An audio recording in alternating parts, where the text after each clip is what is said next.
Assalamualaikum warahmatullahi wabarakatuh. Apa kabar teman-teman semuanya? Selamat siang menuju sore. Semoga kalian dalam keadaan sehat dan tidak kurang satu apapun. Kali ini teman-teman yang akan saya bahas adalah telat bayar lebih dari 1 tahun di Kredipo ternyata aman. Bagaimana caranya dan mungkin pengalaman dari teman-teman semuanya akan berbeda, tapi ini adalah semacam tips buat teman-teman ketika mempunyai utang di Kredipo dan kalian sudah tidak mampu bayar dan terpaksa gagal bayar. Bagaimana caranya agar tetap aman dan kalian juga tetap bisa beraktivitas seperti biasa. Nah, ini adalah sharing dari teman-teman saya yang mempunyai utang di Kredipo. Ada yang punya utangnya 2 juta, 3 juta rupiah, 5 juta rupiah, bahkan ada yang di atas 10 juta rupiah. Selama 1 tahun telat bayar di Kredipo ini, teman saya ada yang sudah didatangi 2 kali oleh DC Lapangan, dan itu kedatangan DC Lapangan tersebut lebih dari 90 hari. Nah, caranya agar dia merasa aman ketika didatangi DC Lapangan, nah dia itu tidak ada di rumah. Dia tinggal di tempat kerjanya, nggak tahu di mana, di luar kota mungkin. Nah, si DC Lapangan Kredipo ini datang ke rumah, dan yang ada di rumah adalah orang tuanya. Sementara si orang tuanya udah dikasih tahu oleh teman saya tersebut bahwa kalau misalkan ada dari DC Lapangan dari Kredipo, sampaikan bahwa memang sudah tidak sanggup bayar. Nah, si DC-nya datang ke rumah dan orang tuanya yang menghadapi. Nah, si orang tuanya bilang kalau anaknya kerja di luar kota, lalu dia itu memang sudah tidak sanggup bayar. Nah, si DC ini bilang dikasih waktu lagi, nanti setelah 2 minggu akan datang lagi. Nah, kedua minggunya tersebut si DC betul datang lagi ke rumah, dan orang tuanya bilang bahwa memang anaknya ini udah tidak sanggup bayar, tidak bisa lagi membayarkan hutangnya. Dan akhirnya si DC menyarankan agar pembayarannya dilakukan ke kantor, dan kantornya ditunjukkan, dikasih alamatnya bahwa kalau ingin melakukan pembayaran silahkan datang ke kantor. Hanya seperti itu. Jadi selama telat bayar lebih dari 90 hari itu didatangi 2 kali oleh DC Lapangan Kredipo. Nah, ada juga teman saya yang lain sudah telat bayar lebih dari 1 tahun di Kredipo dengan nilai nominal hutang hanya 2 juta rupiah. Nah, ketika telat bayar dari mulai 1 bulan, 2 bulan, di atas 90 hari, bahkan lebih dari 1 tahun, DC Kredipo ini belum ada datang ke rumah nasabah, ke rumah teman saya ini. Karena mungkin nilai nominal hutangnya hanya 2 juta rupiah dan juga lokasi dari teman saya ini agak jauh dari kota besar. Itu bisa jadi faktor kenapa si DC ini belum mendatangi nasabah tersebut, belum mendatangi teman saya tersebut. Nah, buat teman-teman semua yang saat ini mengalami hal yang sama, mempunyai utang di Kredipo dan belum bisa membayarkannya karena memang sudah tidak sanggup lagi membayarkan, ketidakmampuan Anda untuk membayarkan, hanya ada uang untuk biaya hidup sehari-harinya, sebaiknya yang harus Anda lakukan tenang saja. Karena DC Kredipo ini datang ke rumah tidak seseram yang kita bayangkan.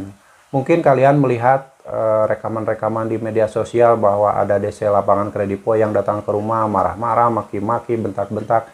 Itu semakin menghancurkan mental kalian dan semakin menakut-nakuti perasaan kalian. Sebaiknya kalau memang kalian merasakan punya utang di Kredipo dan sudah tidak sanggup bayar, tenang saja, kalian tenangkan dulu, kondisikan dulu mental kalian, jangan sampai memiliki rasa takut yang berlebihan.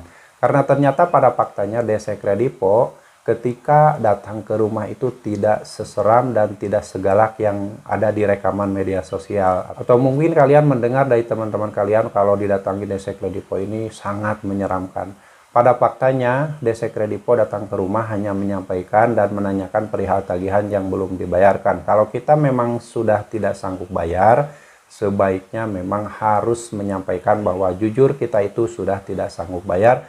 Terserah si DC-nya mau terima atau tidak. Mungkin ketika diteror oleh DC Kredipo yang melalui telepon, pasti itu ada yang kata-katanya kasar dan menyeramkan. Tapi ketika didatangi DC Lapangan langsung ke rumah, itu DC Kredipo semuanya tidak seseram yang ada di rekaman di media sosial manapun. Karena tidak semua orang mungkin galak, tidak semua orang. Karena yang namanya DC Kredipo juga tahu dengan aturan dari Otoritas Jasa Keuangan tentang cara-cara penagihan. Tapi kalau misalkan ada yang datang dengan cara-cara tidak beretika, ya kalian wajib menolaknya. Karena mungkin itu adalah bukan DC Kredipo, itu adalah DC yang mengatasnamakan kredipo. Bisa saja terjadi kan.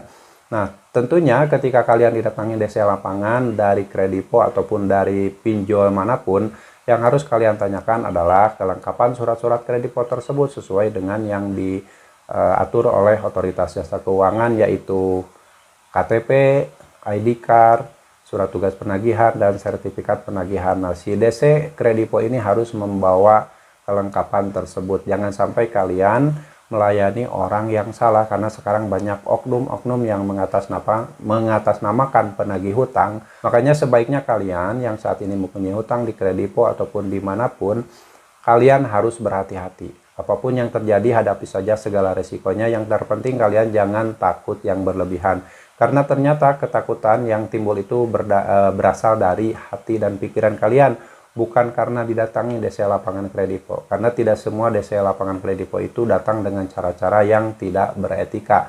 Ini terjadi pada teman saya. Dia hanya menanyakan perihal tagihan yang belum dibayarkan, dan ujung-ujungnya ketika dia sudah tidak bisa menagih lagi, dia hanya menyuruh nasabahnya untuk datang ke kantor bank terdekat yang bekerja sama dengan kredipo tersebut.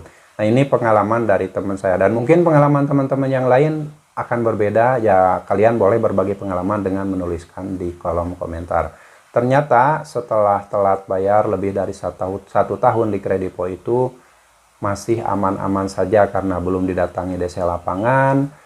Terus kalaupun ada DC lapangan datang setelah lewat 90 hari, hanya meminta untuk melakukan pembayaran, dan nasabahnya ini kalau tidak mampu bayar ya sudah, jujur saja tidak mampu bayar. Mau gimana lagi kalau tidak mampu bayar? Apakah kalian memaksakan dengan cara gali lubang tutup lubang? Itu hal yang salah. Sebaiknya kalau sudah tidak mampu bayar, stop pembayaran dan jangan pernah melakukan gali lubang tutup lubang. Dan buat teman-teman yang lain yang saat ini sedang merasakan telat bayar dan gagal bayar di kredipo ataupun di pinjol yang lain, kalian tetap semangat.